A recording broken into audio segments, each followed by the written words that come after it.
Assalamualaikum warahmatullahi wabarakatuh. Perkenalkan, kami dari kelompok 1. Di sini kami akan membahas materi mengenai pengembangan kurikulum.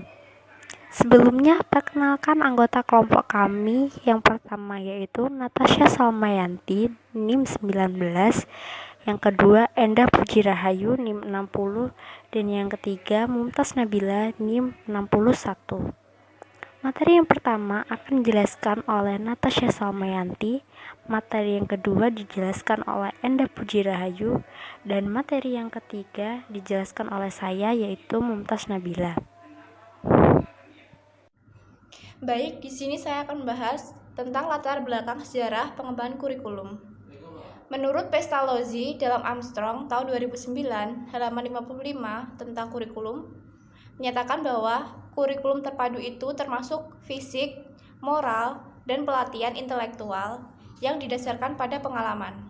Sedangkan, menurut Forpel sendiri, menyatakan bahwa mengembangkan kurikulum yang terdiri dari pengalaman langsung dengan manipulatif atau hadiah, bermain game, menyanyikan lagu-lagu, berkebun, dan merawat binatang. Adapun peran guru dalam kurikulum lama sendiri yaitu dalam pembelajaran di kurikulum lama, guru itu mengajar sambil berdiri di depan kelas, menulis di papan tulis, mengajukan pertanyaan kepada siswa tentang yang ditugaskan, dan menunggu sementara siswa menyelesaikan pekerjaan mereka. Menurut proyek John Goldblatt yang berjudul A Study of Schooling, bahwa hampir 70% dari waktu pembelajaran di kelas dikonsumsi oleh guru dengan berbicara kepada siswa, seperti dengan memberikan instruksi atau kuliah. Dan kegiatan berikutnya yang paling banyak diminati adalah siswa melakukan tugas tertulis. Dan sebagian besar pekerjaan ini dalam bentuk menanggapi arahan dalam buku kerja atau lembar kerja. Dan bahan dan metode utama pengajaran MI sendiri yaitu bahan ajar sendiri, yaitu segala bentuk bahan yang disusun secara sistematis yang memungkinkan siswa dapat belajar secara mandiri dan dirancang sesuai dengan kurikulum yang berlaku. Adapun metode pembelajaran adalah suatu cara atau upaya yang dilakukan oleh para pendidik agar proses belajar mengajar pada siswa tercapai sesuai dengan tujuan. Dan ringkasan dari bahan dan metode utama pembelajaran MI itu dapat dilihat dari PPT yang sudah kelompok kami berikan. Selanjutnya akan dilanjutkan oleh teman saya. Assalamualaikum warahmatullahi wabarakatuh. Ini nama saya Enda Puji Rahayu akan mempresentasikan tentang jumlah alat pembelajaran teori multiple intelligence, cara guru mengajar secara tradisional. Yang pertama adalah untuk linguistik. Biasanya guru hanya menggunakan buku, membaca panduan suara, melakukan berbicara tanpa persiapan, dan melakukan diskusi kelompok.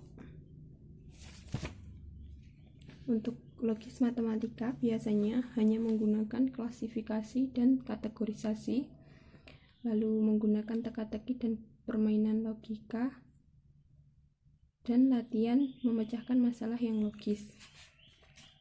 Untuk spasial, biasanya guru mengajarkan dengan cara grafik, diagram, dan peta konsep.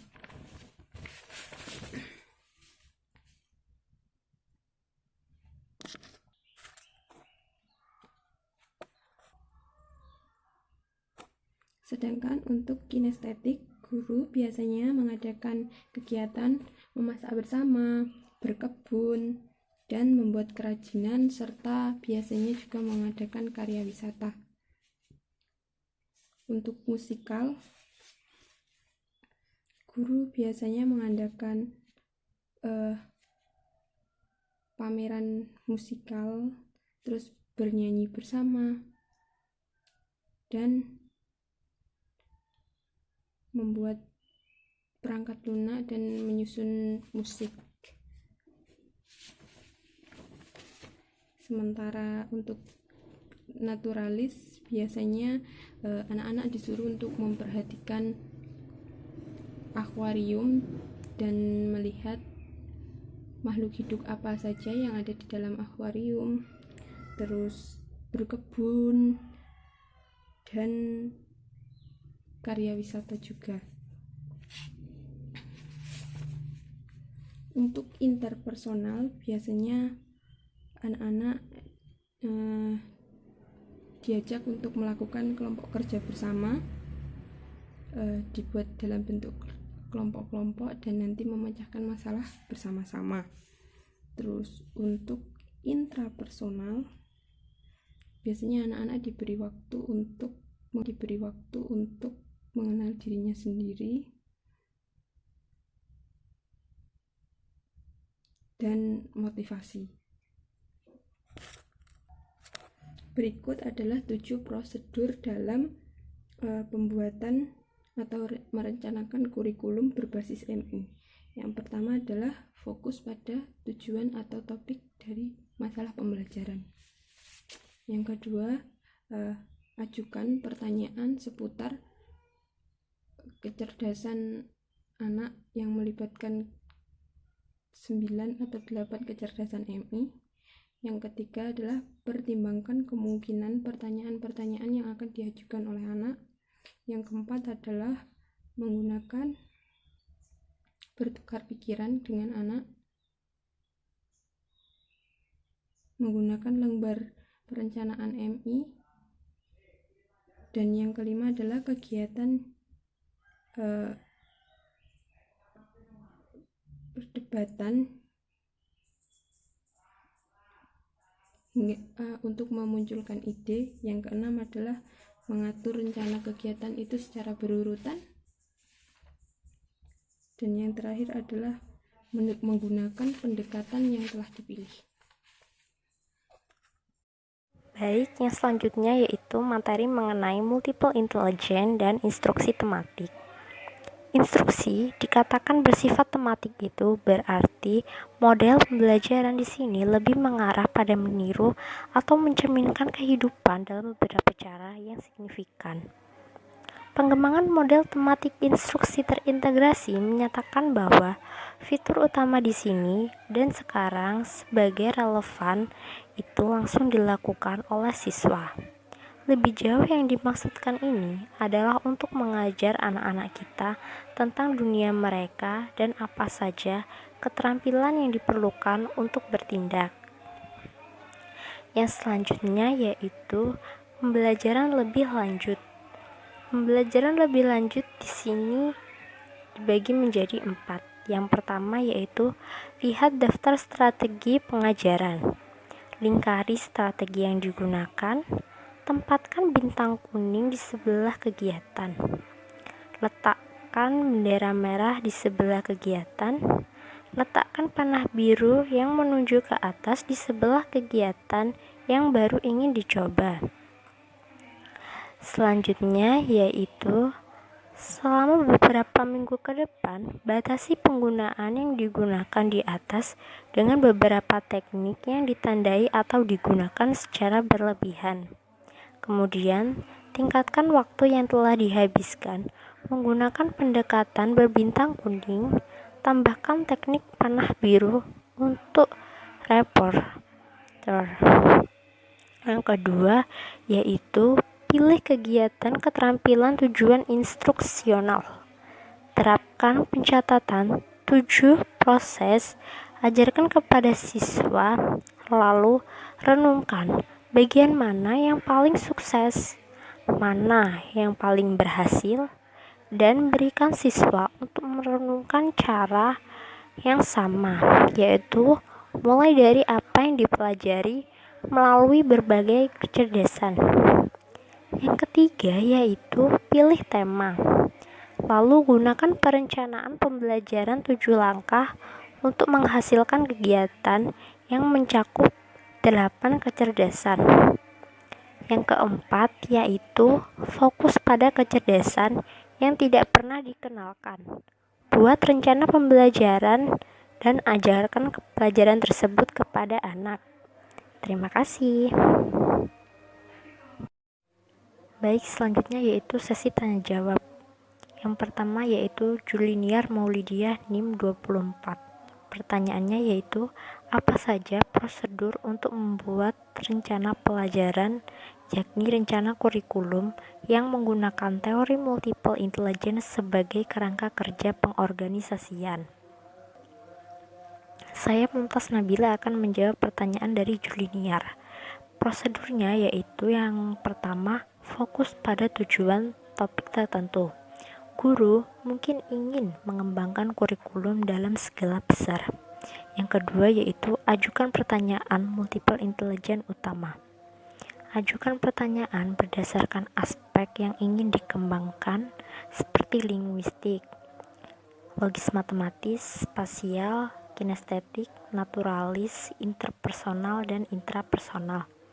Yang ketiga yaitu pertimbangkan kemungkinan mana dari metode dan bahan yang tampak paling tepat berdasarkan kebutuhan. Yang keempat yaitu bertukar pikiran. Dengan bertukar pikiran dengan guru lain maupun dengan kepala sekolah, dapat mendaftar pendekatan pengajaran sebanyak mungkin. Yang kelima yaitu pilih kegiatan yang sesuai dari ide yang guru peroleh dan dari lembar pendekatan dan lembar perencanaan. Yang keenam yaitu mengatur rencana berurutan menggunakan pendekatan yang guru pilih. Rencana pembelajaran sesuai dengan topik dan tujuan. Yang ketujuh yaitu melaksanakan rencana tersebut. Caranya yaitu kumpulkan bahan yang dibutuhkan, pilih persetujuan, kemudian laksanakan rencana pembelajaran. Selanjutnya yaitu pertanyaan dari Putri Rahayu Wulandari NIM 94. Pertanyaannya, bagaimana contoh pengajaran dalam kurikulum terhadap kecerdasan jamak untuk anak usia dini? Baik, saya Mumtaz Nabila akan menjawab pertanyaan dari Putri Rahayu. Contoh pengajarannya yaitu, maksudnya kurikulum yang sekarang itu harus sambil terus menjaga tujuan pendidikannya. Guru harus terus-menerus mengubah metode presentasi atau cara mereka mengajar di kelas dan lebih memberikan kesempatan kepada anak untuk mengerjakan apa yang ingin mereka kerjakan sesuai dengan tema yang ada. Selain itu, agar anak lebih aktif dalam melakukan kegiatan belajar dan mengajar, dan itu akan menambahkan pengalaman bagi anak. Dan yang selanjutnya yaitu saya menambahkan pertanyaan dari Mbak Diah, yaitu contoh dari pengajuan pertanyaan multiple intelligence utama. Nah, di sini kecerdasan utama multiple intelligence ada 8 hal kecerdasan pada kecerdasan jamak. Jadi, seumpama dari kecerdasan linguistik, kegiatan pembelajaran yang dilakukan oleh guru adalah dengan mendongeng. Maka, setelah mendongeng, guru akan menanyakan kepada anak seputar dongeng yang diceritakan kepada siswanya tadi. Seperti contoh dari cerita tadi. Ayo anak-anak, ada yang tahu sifat dari kancil? Pertanyaan-pertanyaannya seputar dongeng dan memberikan pelajaran terhadap anak merupakan contoh dari pengajuan pertanyaan multiple intelligence utama. Saya akan mencoba menjawab pertanyaan dari Mbak Vivin. Pertanyaannya adalah, mengapa peran guru dalam kurikulum lama dinilai tidak efektif dalam pembelajaran? Jawabannya adalah karena kurikulum lama biasanya guru hanya berdiri di depan kelas, menjelaskan, menulis di papan tulis berkaitan dengan materi yang diajarkan kepada anak, sembari menunggu anak menyelesaikan tugas yang telah guru berikan. Kenapa dinilai kurang efektif? Karena membatasi kemampuan dan kreativitas dari anak. Selanjutnya saya akan menjawab pertanyaan dari Mbak Merinda. Pertanyaannya adalah, cara belajar dengan dibimbing teman, apakah dapat diterapkan di TK dan apakah efektif karena anak usia dini sendiri masih butuh bimbingan dari guru? Jawabannya adalah, yang dimaksud bimbingan teman sebaya yaitu jadi anak itu dibuat berkelompok, jadi nanti anak itu akan belajar bersama dan menyelesaikan tugas secara bersama. Dengan begitu anak akan saling membantu dan memberikan masukan kepada satu sama lainnya, tapi tentu saja kegiatan itu tetap diawasi oleh guru. Terima kasih. Baik, di sini saya akan menjawab pertanyaan dari Mas Bernard. Pertanyaannya, bagaimana cara guru untuk membuat murid fokus kembali kepada pembelajaran? Nah, menurut kelompok kami, cara untuk membuat murid tetap fokus dalam pembelajaran itu, guru harus memancing dulu ketertarikan anak dengan bercerita singkat tentang tema yang akan mereka pelajari. Selain itu juga, guru dapat memberikan pertanyaan secara umum kepada anak mengenai materi yang dipelajari. Lalu guru juga dapat memberikan suatu tugas dengan arahan yang benar kepada anak. Dan tidak lupa juga, guru perlu berkeliling ke seluruh ruangan kelas untuk mengawasi anak. Selain itu, guru perlu melakukan kontak mata atau kontak pandang dengan murid yang ada di kelas. Dan juga guru dapat menuliskan kata kunci dari materi di papan tulis dengan tulisan yang menarik untuk anak. Seperti itu. Nah, saya akan menjawab pertanyaan dari Mbak Fatim. Pertanyaannya, bagaimana strategi persiapan guru dalam mengimplementasikan kurikulum lama? Nah, menurut kelompok kami, setiap guru itu perlu memiliki persiapan sebelum mengimplementasikannya. Dan strategi yang dilakukan itu seperti harus mengkaji kembali materi sebelum diimplementasikan atau diajarkan kepada anak. Selain itu, guru hendaknya menyiapkan berbagai hal untuk menunjang kegiatan pengimplementasian. Dan guru hendaknya memastikan keamanan anak pada saat kegiatan pembelajaran di kelas berlangsung.